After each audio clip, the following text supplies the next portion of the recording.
मनुष्य योनि का भोग। एक दरिद्र ब्राह्मण यात्रा करते करते किसी नगर से गुजर रहा था। बड़े बड़े महलों को देखकर ब्राह्मण भिक्षा मांगने गया, किंतु उस नगर में किसी ने भी उसे 2 मुट्ठी अन्न नहीं दिया। आखिर दोपहर हो गई तो ब्राह्मण दुखी होकर अपने भाग्य को कोसता हुआ जा रहा था। सोच रहा था, कैसा मेरा दुर्भाग्य है, इतने बड़े नगर में मुझे खाने के लिए 2 मुट्ठी अन्न तक नहीं मिला। रोटी बनाकर खाने के लिए 2 मुट्ठी आटा तक नहीं मिला। इतने में एक सिद्ध संत की निगाह उस ब्राह्मण पर पड़ी। उन्होंने ब्राह्मण की बड़बड़ाहट सुन ली। वे बहुत बड़े संत थे। उन्होंने कहा, हे दरिद्र ब्राह्मण, तुम मनुष्य से भिक्षा मांगो, पशु क्या जाने भिक्षा देना। यह सुनकर ब्राह्मण दंग रह गया और कहने लगा, हे महात्मा, आप क्या कह रहे हैं?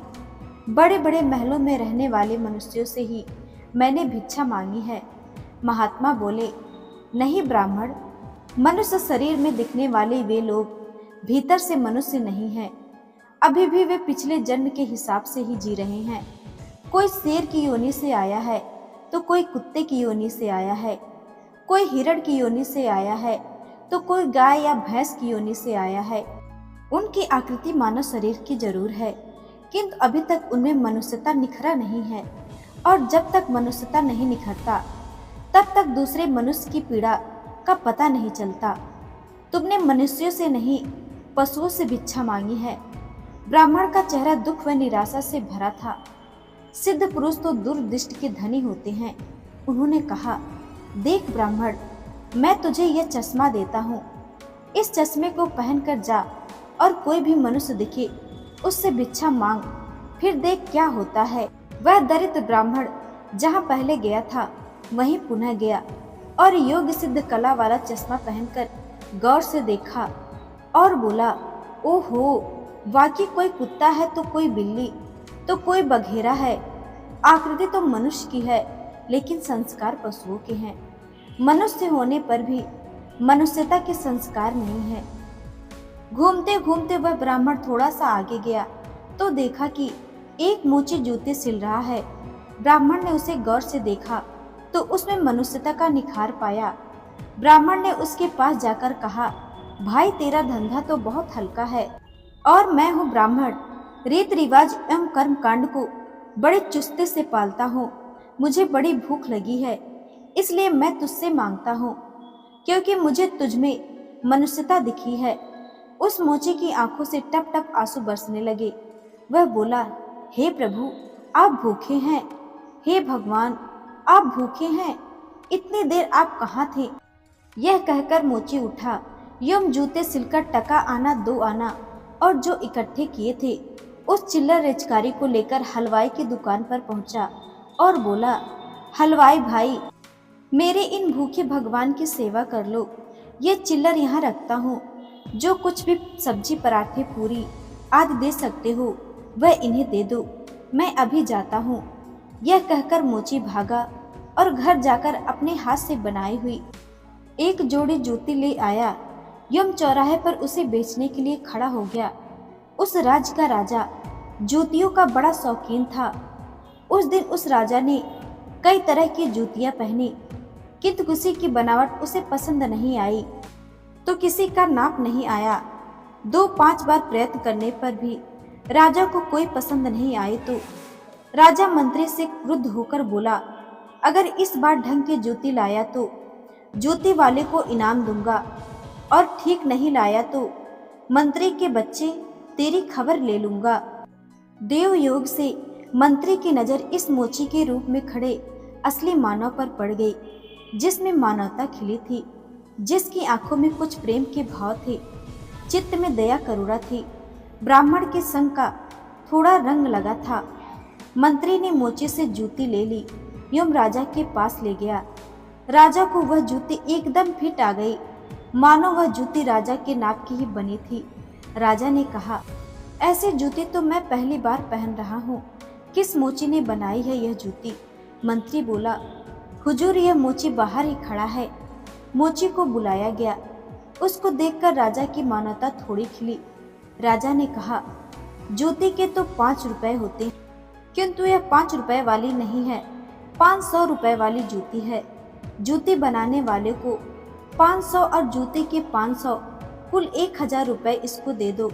मोची बोला, राजा जी तनिक ठहरिए, यह जूती मेरी नहीं है, जिसकी है उसे मैं अभी ले आता हूँ।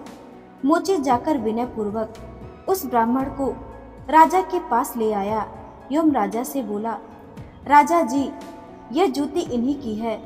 राजा को आश्चर्य हुआ, वह बोला, यह तो ब्राह्मण है, इसकी जूती कैसे? राजा ने ब्राह्मण से पूछा तो ब्राह्मण ने कहा, मैं तो ब्राह्मण हूँ, यात्रा करने निकला हूँ। राजा ने बोला, मोची जूती तो तुम बेच रहे थे, इस ब्राह्मण ने जूती कब खरीदी और बेची? मोची ने कहा, राजन मैंने मन में ही संकल्प लिया था कि जूती की जो रकम आएगी वह इन ब्राह्मण देव की होगी। जब रकम इनकी है तो मैं इन रुपयों को कैसे ले सकता हूँ, इसलिए मैं इन्हें ले आया हूँ। न जाने किस जन्म में मैंने दान करने का संकल्प किया होगा और मुकर गया होऊंगा, तभी तो यह मोची वाला चोला मिला है। अब भी यदि मुकर जाऊँ तो न जाने मेरी कैसे दुर्गति हो। इसलिए राजन ये रुपए मेरे नहीं हुए। मेरे मन में आ गया था कि इस जूती की रकम इनके लिए होगी, फिर 5 रुपए मिलते तो भी इनके ही होते और 1000 मिल रहे हैं तो भी इनके ही हैं। हो सकता है मेरा मन बेईमान हो जाता, इसलिए मैंने रुपयों को नहीं छुआ और असली अधिकारी को ले आया। राजा ने आश्चर्यचकित होकर ब्राह्मण से पूछा, ब्राह्मण मोची से तुम्हारा परिचय कैसे हुआ? ब्राह्मण ने सारी आप बीती सुनाते हुए सिद्ध पुरुष के चश्मे की बात बताई और कहा कि राजन आपके राज्य में पशुओं के दर्शन तो बहुत हैं, लेकिन मनुष्यता का अंश इन मोची भाई में ही नजर आया। राजा ने कौतूहलवश कहा, लाओ वह चश्मा जरा हम भी तो देखें।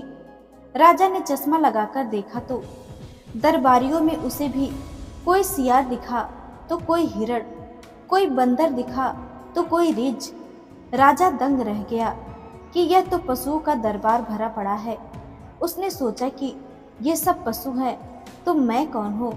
उसने आईना मंगवाया एवं उसमें अपना चेहरा देखा तो शेर। उसके आश्चर्य की सीमा न रही। ये सारे जंगल के प्राणी हैं और मैं जंगल का राजा शेर यहाँ भी इनका राजा बना बैठा हूँ। राजा ने कहा, ब्राह्मण देव, योगी महाराज का यह चश्मा तो बड़ा गजब का है। वे योगी महाराज कहाँ होंगे? ब्राह्मण, वे तो कहीं चले गए। ऐसे महापुरुष कभी कभी ही और बड़ी कठिनाई से मिलते हैं। श्रद्धावान ही ऐसे महापुरुषों से लाभ उठा पाते हैं। बाकी तो जो मनुष्य के चोले में पशु के समान है, वे महापुरुष के निकट रहकर भी अपनी पशुता नहीं छोड़ पाते। ब्राह्मण ने आगे कहा, राजन अब तो बिना चश्मे के भी मनुष्यता को परखा जा सकता है। व्यक्ति के व्यवहार को देखकर ही पता चल सकता है कि वह किस योनि से आया है। एक मेहनत करे और दूसरा उस पर हक जताए तो समझ लो कि वह सर्प योनि से आया है, क्योंकि बिल खोदने की मेहनत तो चूहा करता है, लेकिन सर्प उसको मारकर बिल पर अपना अधिकार जमा बैठता है। अब इस चश्मे के बिना भी विवेक का चश्मा काम देखे कर सकता है और दूसरे को देखे उसकी अपेक्षा स्वयं को ही देखे कि हम सर्प योनि से आए हैं कि शेर योनि से आए हैं। यह सचमुच में हमें मनुष्यता खिली है। यदि पशुता बाकी है तो वह भी मनुष्यता में बदल सकती है। कैसे? गोस्वामी तुलसीदास जी ने कहा है, बिगड़े जन्म अनेक की, सुधरे अब और आजू। तुलसी हुई राम को, राम भजी तजु कुसमाजू। अर्थात कुसंस्कारों को छोड़ दे, बस अपने कुसंस्कार आप निकालेंगे तो ही निकलेंगे। अपने भीतर छुपे हुए पशुता को आप निकालेंगे तो ही निकलेगा। यह भी तब संभव होगा जब आप अपने समय की कीमत समझेंगे। मनुष्यता आए तो एक एक पल को सार्थक किए बिना आप चुप नहीं बैठेंगे। पशु अपना समय ऐसे ही गंवाता है। पशुता के संस्कार पड़े रहेंगे तो आपका समय बिगड़ेगा।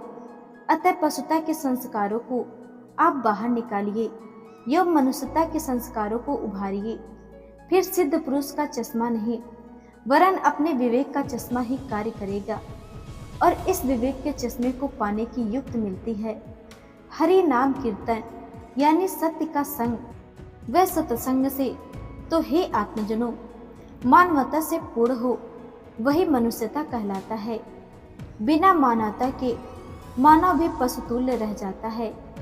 इसलिए आप जो भी कमा रहे हैं उसमें से कम 2% दान करते रहें। जो सेवा आपको सही लगे उसी में दान करते रहें। धन्यवाद।